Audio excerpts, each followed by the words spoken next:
Today's guest is Matthew Cook, founder and CEO of Birdseye Surveillance.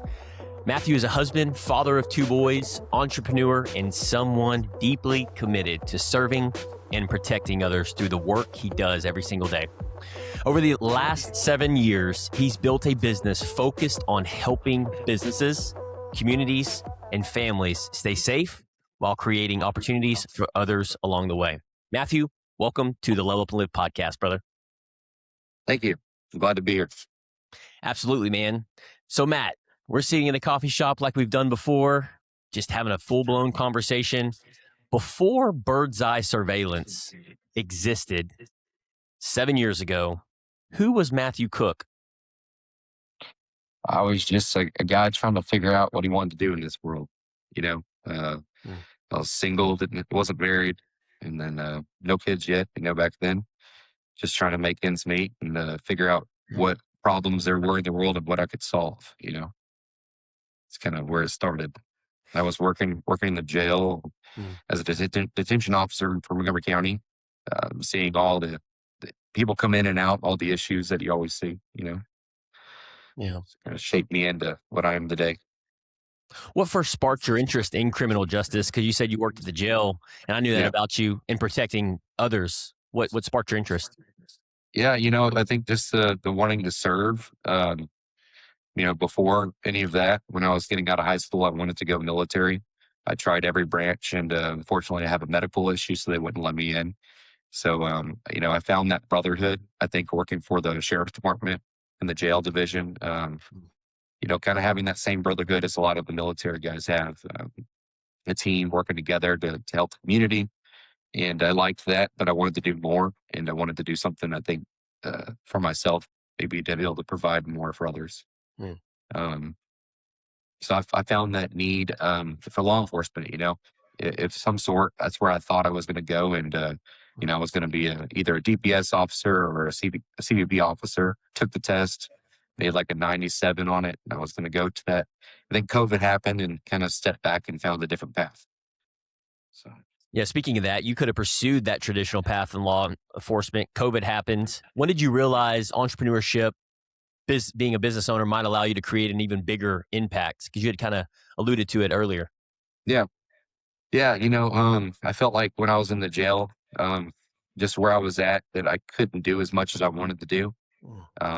And I felt like I'm more of a leader type. I feel like I could take control of a situation and I can do good with something. And I needed to take reins, take hold of those reins and be able to figure it out for myself.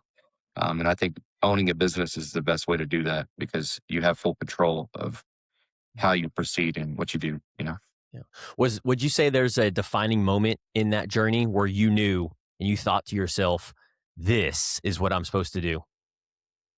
Yeah, really and honestly, it was probably sitting on my knees praying to God at night, trying to figure out what am I gonna do? What's my purpose? I wasn't fulfilling it every day at the jail. I'd get out of the jail from work, and I felt like I needed to do more. And then when we kind of started this business, me and my partners, I felt like a weight lifted off of me that I was actually able to do more and become more. I felt like I was built for more than just working every day, 9 to 5. Yeah.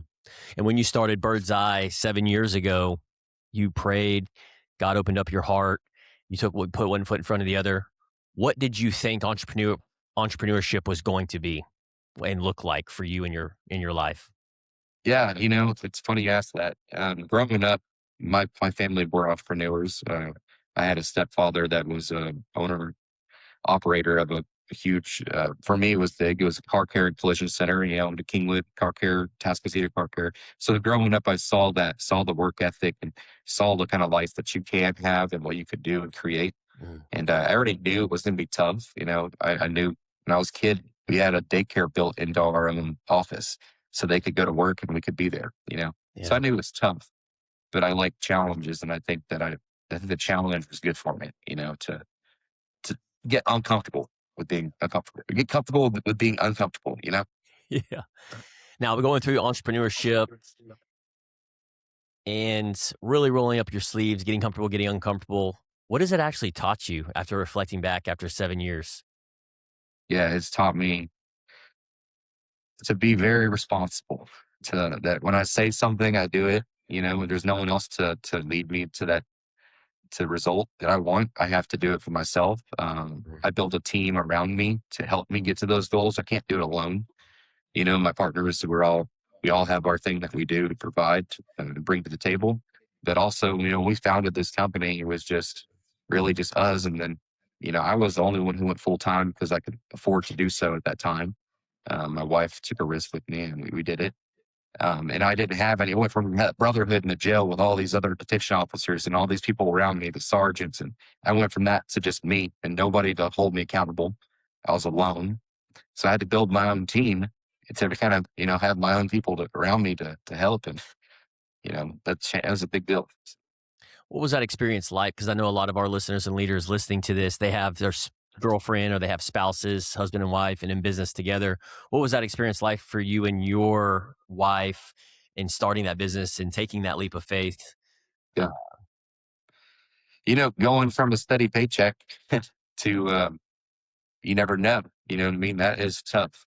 Yeah. And I wasn't, well, it's not like I packed away 50 grand to do it. I was Yeah. 21 years old, 22. Yeah. 21, 22, trying to figure it out. And, it's good to have someone there, beside you who's willing to take that risk.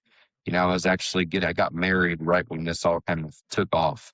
So fresh into getting married, I have a house already. I have bills and, I was like, this is what I need to survive. This is my basic. I broke it down to the bare minimum of survival. And as long as I can make that happen, then I have a chance to do what I want to do. And I think a lot of people are scared to take that risk Yeah. because it is scary. It's uncomfortable, but it's worth it. You know, anything worth doing is tough. What kept you going? What kept you getting up every single day? Was there something going through your mind? Was there somebody supporting you? Was there somebody kicking you in the rear end? Like, what was going through your mind Yeah. every single day in the last 7 years in building this thing? I think it was just not wanting to let anybody down, to let myself down. I took a challenge and I don't want to lose. I'm a competitive person. If I say I'm going to do it, I'm going to do it and I'm going to figure it out. There's always a way. Yeah. There's a problem and you have to solve the problem. That's what being business owner is there's lots of problems in this world and just find a problem and find a solution and figure it out. Yeah. What what was one of the hardest seasons in the last 7 years of your life where you questioned whether this business was going to work out? Because we all have those days, and I'm curious on your hardest season where you questioned whether this business is it going to work out? Yeah, I would say, when I got in this business, there wasn't as much competition. And then I've seen over the past 7 years, there's several other companies that have gotten in the business, or maybe I didn't know about them until I got bigger. Mm. And it's scary to see that there's people out there who are doing it right too, but there's always ways to make it better. And I think that I saw that, it's challenging and it's scary, but I think I can figure it out. And, I've had days where, we've grown and we got payroll that's pretty large and it's pretty scary when it comes out. And, I think it just leads me to want to do better and make more money. And also now I have a team that relies on Mm. us coming here and making this work. It's not just me anymore. It's not me and my wife. It's me, my partners, it's my workers, my employees. We're like a family and I want to make sure everybody has a job, everybody's here every day. They're putting in the time. So I want to make sure it works out for everybody. Yeah. Knowing that you have a huge payroll and you have other partners, you have families to feed, you have, in running this payroll, that's your responsibility, that's your duty, that's your obligation as a leader. Mhm. How do you manage that, brother? That stress, that anxiety, that struggle every single day? Like, what do you do? Because I know people listening to this are resonating with that. Yeah. Yeah, no, it's a big thing, it's a scary thing. And I think it never really goes away. Mm. Um, you can make more money, but when you make more money, now you need more employees. You need more, you're always growing. I think it's part of it and it's always going to be there in the back of your mind. Um, I think that I just try to take every day as it comes. And, and what happens is it's like trying to be a doctor, go to school. If you look at trying to get your doctorate, it's impossible. But if you just take steps every day to Yeah. get there, Yeah. it's accomplishable. You're going to accomplish it. So Mm. I think I just have goals set, and every week we have meetings. We meet with our drivers, we meet with our supervisors and everybody in the team, and make sure everybody's ideas correlate with what we have going on. And we have, our values, and just make sure everybody's on the same page. And Mm. never ignore your employees. If there's something that someone says or there's an idea, maybe there's something to that. Listen to them. They've been here every day. They're doing it. They might have a better way to do it. You know. Yeah. What leadership lesson do you wish someone had taught you 5 years earlier going into this? You know, I'm a very straight to it person. So when I come in the office, I've already been thinking about it the whole way here. And I come in and I'm straight to, hey, here's what needs to get done. Here's what I got going on. And I think I've learned that you need to understand everybody's got stuff going on in their day. So Yeah. maybe come in and be a little lighter, be more personable, you know, talk, talk to your people, you talk to your employees, Yeah. just get to know everybody, make sure everybody had a good weekend, and then slowly get into stuff. Don't just go straight into it. I think that I could have learned a little more on how to be more personable.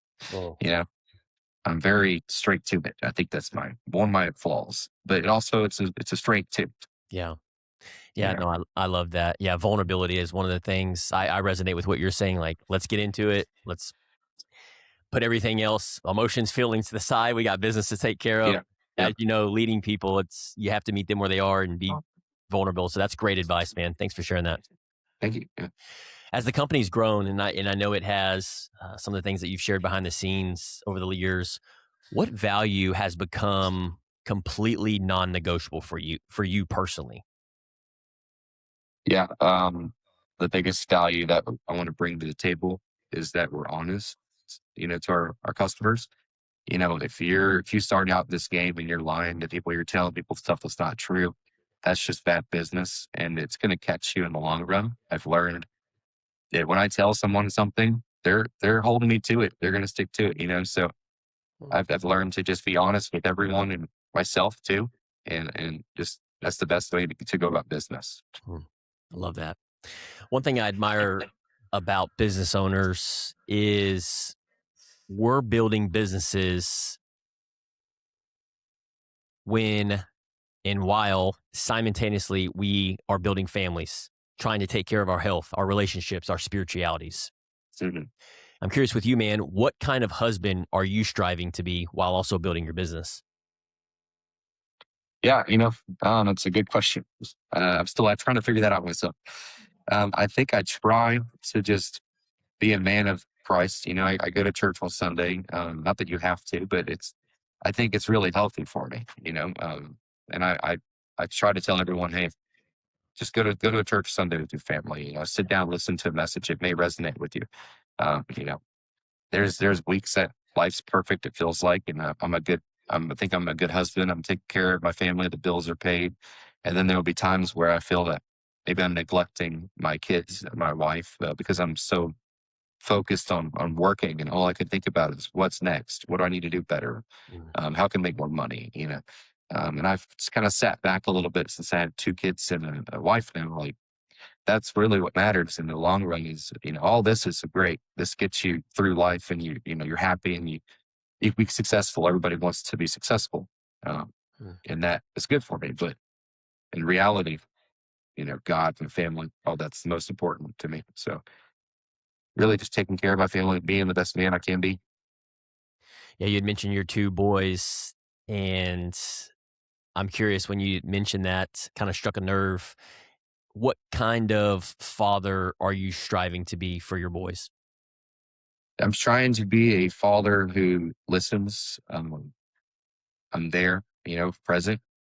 That's a big deal because sometimes I'm working and I'm on my phone and I'm there. I'm at the house. Yeah. I've got time to be at home. I could pick them up early from work or from daycare or school. And I find myself stuck working, focused on things that probably don't need to be focused on at that moment. There's always a time and place for everything. And I've learned to separate some work with family, a little bit. It's hard when you are, when it's your business, it's your baby, but your babies are more important. You know, if I'm not doing right at home, how can I do right at work? You know what I mean? Yeah, exactly. I know exactly what you mean. Now, when your boys become adults, maybe they even listen to this episode when they do become adults, what do you hope they remember most about watching you build this company? I hope they remember that, and they see that I'm passionate. I care about what I'm doing. And I don't want to just do something to do it. The reason I did this was because I passionate, cared about it. So I hope that they find something that they want to do, and they see that, just like I saw my stepfather. He loved what he did. He woke up every day and he was happy. Yeah. When he went to work, he was doing everything he could do to be the best it could be, and that's what I hope my kids see. I don't want them to just see, oh, Matt, my dad made a lot of money. He did good. He has something to show for it. I don't, that doesn't matter to me. It's cool. But what matters is they see how I did it, my character toward it. Mm. Has becoming a father changed the way you lead your business as well? Oh, yeah. It's made me a stronger person for sure. And also probably a more patient person, because kids definitely contest to you. And I've learned to be patient, and, same as my employees. I've got many guys here who, they're still learning and make mistakes. And it's just like your kids are going to make mistakes, and you have to lead them, and, maybe not just get straight on them, and it's not their fault. Maybe they made a mistake. Maybe I didn't teach them correctly. Same as my kids. I need to teach them the Yeah. correct ways to do things before I can just get upset. So, Mm. Now, you spent years helping protect businesses, job sites, and communities in growing this business. I'm curious, what have you learned about people through that journey in helping them protect what matters most? yeah, well, what I've learned through this journey is that there's a lot of people out there who want to take from others. It's always going to be a thing. And, there's a lot of vulnerable people out there who are building their businesses, whether it's a residential construction company or a commercial company.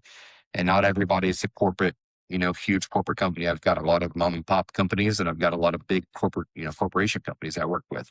And I think that everyone's a little different, but at the end of the day, they want the result of being secure and feeling peace of mind. They have somebody who's honest, who's watching their property, who's doing the best they can do and providing, good service.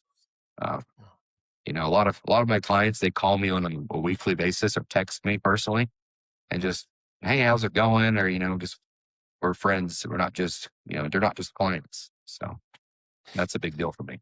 I love that. Now, when you think about the next chapter of your life and in business, this next phase, this next journey, what excites you most? I think the path of the unknown, you know, because every day I'm trying to figure out what my day is going to look like, or what my month's going to look like, what we're going to do this year, the numbers, projections and stuff.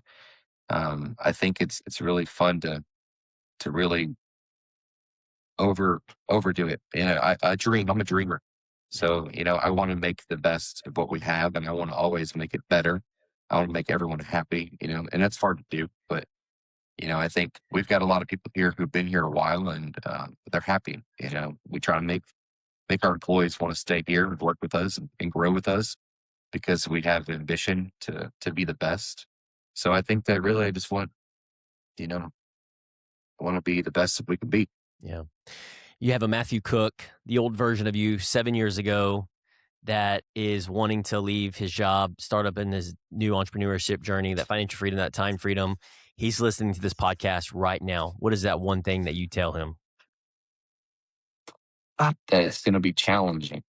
Um, it's going to test you, and you're going to want to give up all the time. There's going to be people who tell you that, don't quit your day job. I heard that a lot. Mm. Don't quit your day job. Um, they're just scared. People, there's a reason not everyone does this. It's because it is scary. I think just do it, and be happy, and take more time to enjoy the journey. Yeah. You Oh, know, such good advice, man. All right, we're in a rapid fire round. And this is one of our That's- favorite parts of the episode. A lot of our listeners love this. So the instructions are simple. I'm going to ask you a question. Keep it short and sweet. yeah. One answer to the question. Okay. Okay. Best business book you've ever read. Best business book I've ever read.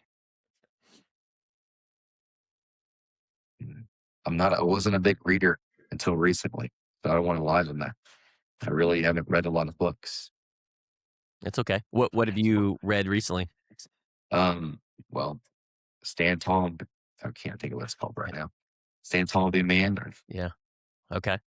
Favorite family vacation. Grease. One lesson fatherhood has taught you. Patience.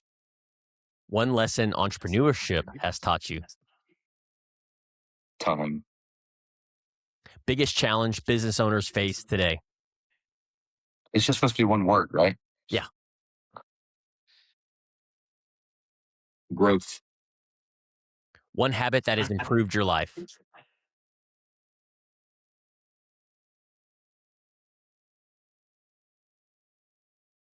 Meditating. What are you most excited about over the next 3 years? Learning. Final question. When people look back on Matthew Cook's life in 30 years from now, what do you hope they remember most about you, brother?